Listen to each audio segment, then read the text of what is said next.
We've all seen them. Those Airbnb listings that feel like a mistake. A penthouse suite for the price of a hostel bed. Most people scroll past, sensing the trap.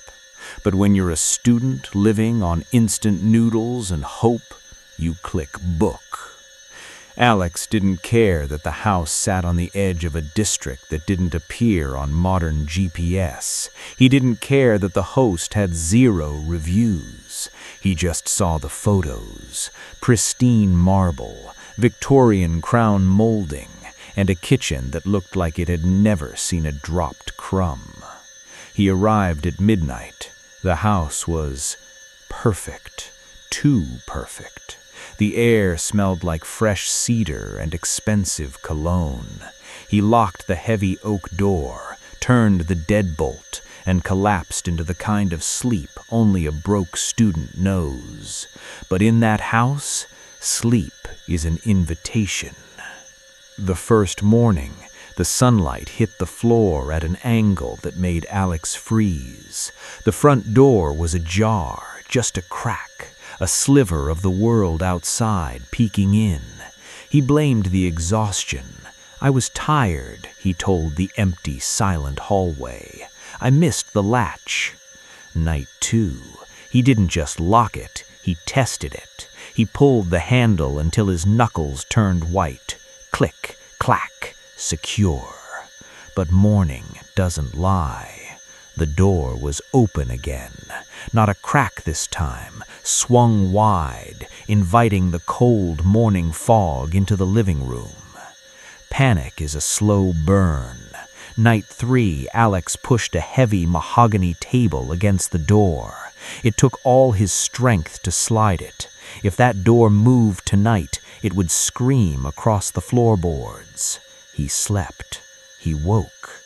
The table hadn't made a sound, but there it was, pushed 5 feet back as if it weighed nothing more than a feather.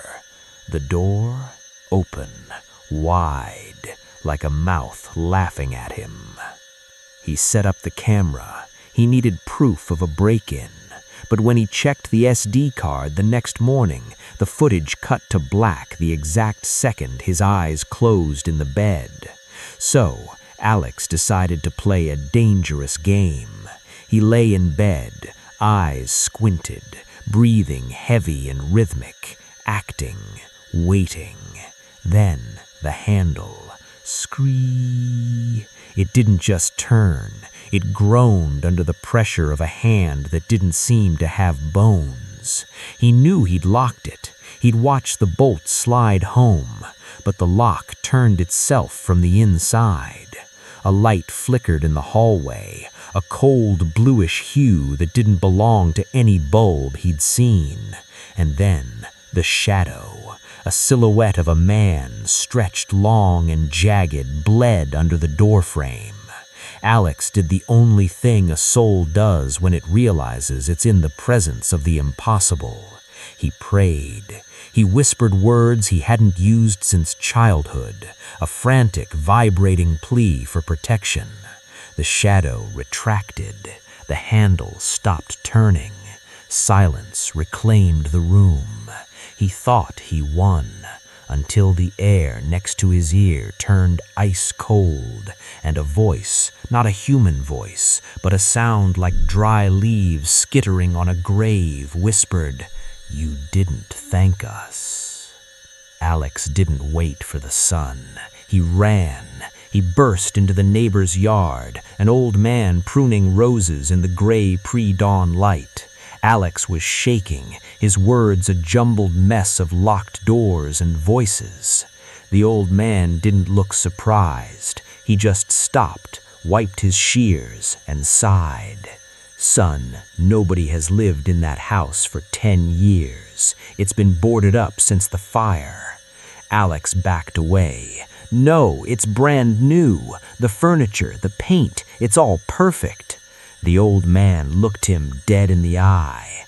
"The house builds itself for whoever stays. They keep it clean. They keep it beautiful. They aren't there to hurt you, Alex. They just want a little gratitude for the hospitality. just a thank you before you sleep, and you can stay there forever, rent-free. Alex didn't stay to hear the rest. He didn't want rent-free if it meant being a guest of the dead.